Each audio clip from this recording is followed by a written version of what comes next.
Assalamualaikum warahmatullahi wabarakatuh. Jumpa lagi bersama Ibu Endang. Kali ini dengan informasi tentang kiat sukses menjadi pengusaha muda. Adapun tujuan dari materi ini adalah diharapkan nantinya kalian akan memiliki wawasan tentang bagaimana sih untuk bisa menjadi wirausaha muda yang sukses, yang menguasai ilmu pengetahuan, yang menguasai keterampilan, serta memiliki etos kerja dengan berkarya melalui jiwa wirausaha. Anak-anak sekalian, perlu kita ketahui bersama bahwa SMK atau Sekolah Menengah Kejuruan itu mengemban sebuah amanah di mana harus mempersiapkan lulusannya untuk bisa bekerja di industri atau membuka lapangan usaha. Sebagai calon wirausaha muda, selayaknya kalian menyadari bahwa sebuah negara yang sedang berkembang seperti di negara kita, yaitu Indonesia yang kita cintai ini, sangat membutuhkan peran wirausaha muda seperti kalian ini dapat berkreasi serta memiliki inovasi secara optimal. Oke, baik.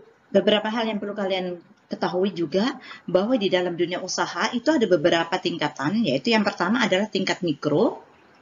Yang dimaksud dengan tingkat mikro ini adalah sebuah usaha dengan kebutuhan modal di bawah 50 juta.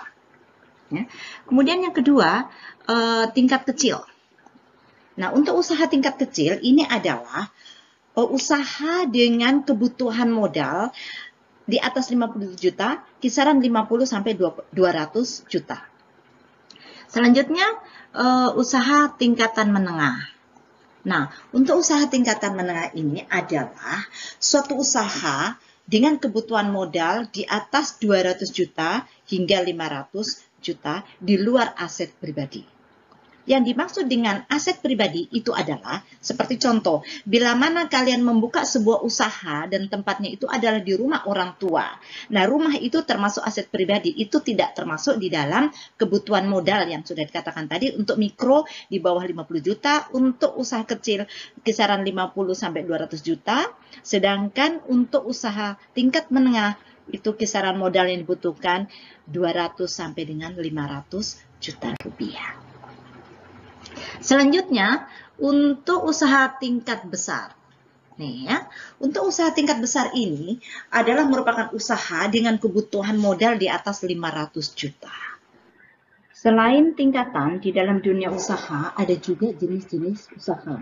Kita ketahui bahwa ada jenis usaha primer, sekunder, dan tersier.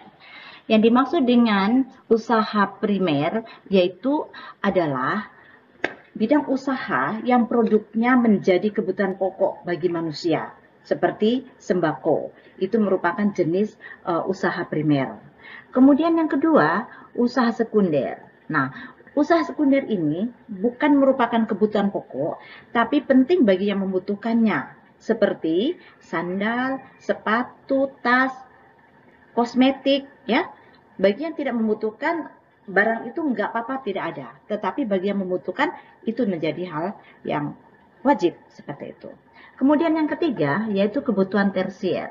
Nah, kebutuhan tersier ini adalah kebutuhan yang untuk memenuhi kepuasan pembelinya, untuk kesenangan, untuk menyenangkan diri, ya. Seperti contoh, mobil, usaha perhiasan, usaha barang-barang elektronik, dan sebagainya.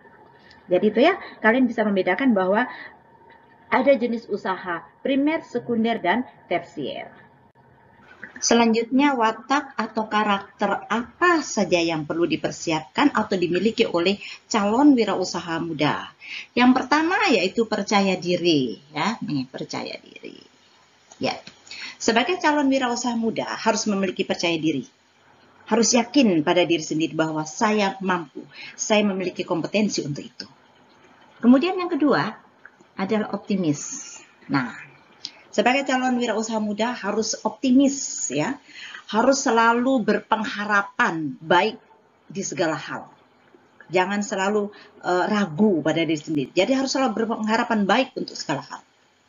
Selanjutnya, watak atau karakter yang perlu dimiliki adalah jiwa berani atau sifat berani, ya. Harus senang dengan tantangan, harus berani mengambil risiko. Setiap usaha, ya, bisa jadi ada kalanya nanti ada pasang surutnya. Jadi situ harus berani menghadapi kemungkinan-kemungkinan yang tidak kita harapkan terjadi. Kita sudah harus siap dengan itu. Keempat, watak atau karakter yang perlu dimiliki oleh seorang pengusaha adalah jiwa semangat. Rasa semangat ini akan memiliki potensi menghidupkan, menimbulkan, menumbuhkan tingkat keinginan yang tinggi. Ya, jadi tanpa ada semangat, maka keinginan untuk lebih dan lebih itu tidak akan muncul. Jadi dengan adanya semangat, maka akan tumbuh, akan timbul, ya, akan muncul keinginan-keinginan untuk lebih berhasil lagi. Di dalam setiap usaha, pastilah ada untung dan rugi. Kita sudah harus siap menghadapi keduanya. Apakah saat kita untung atau saat kita merugi?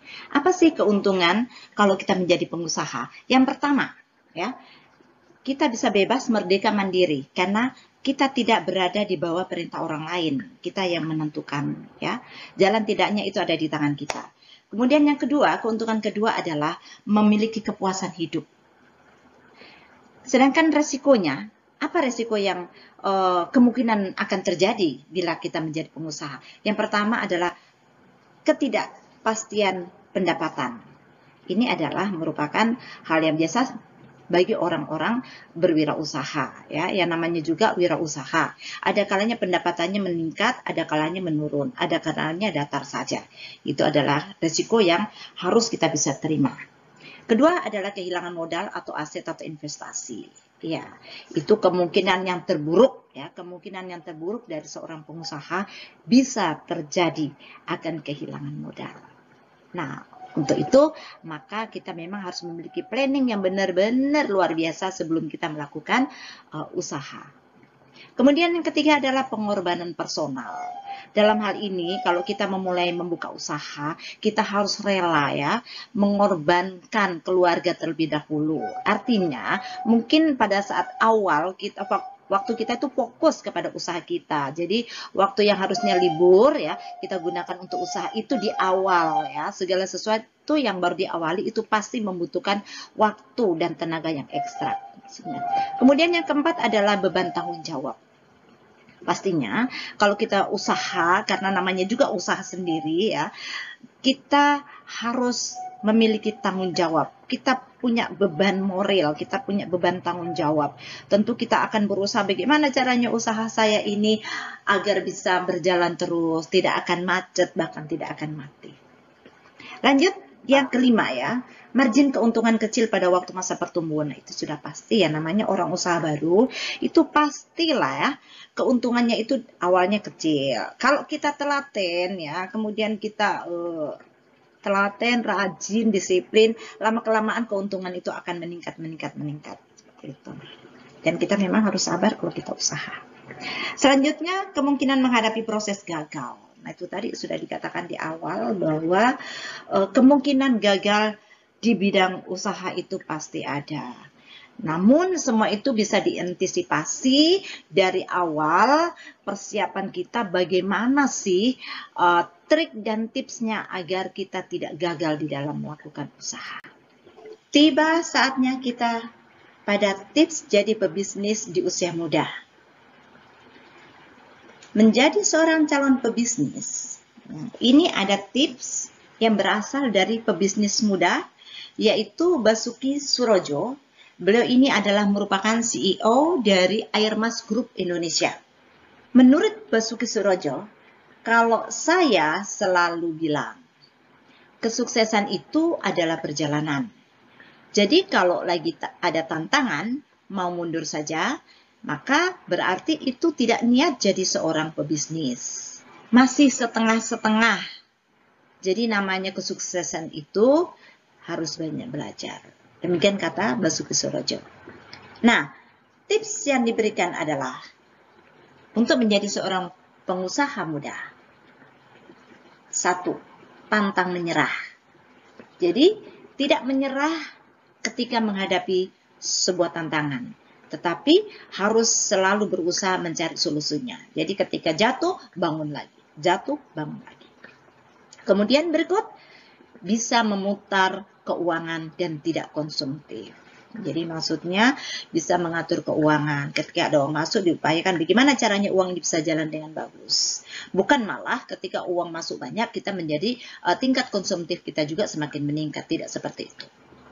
Kemudian, jika kalian nantinya akan memiliki karyawan, usahakan kalian itu bisa dekat dengan karyawan. Jadilah leaders buat mereka. Seperti itu. Itu adalah tips yang diberikan oleh pebisnis muda Basuki Surojo. Oke, baik. Demikian tadi informasi tentang kiat sukses menjadi pengusaha muda. Terima kasih. Semoga bermanfaat. Salam sehat. Sukses selalu buat kalian semua. Jangan lupa selalu patuhi protokol kesehatan. Jumpa lagi minggu depan dengan informasi yang berbeda tentunya. Assalamualaikum warahmatullahi wabarakatuh.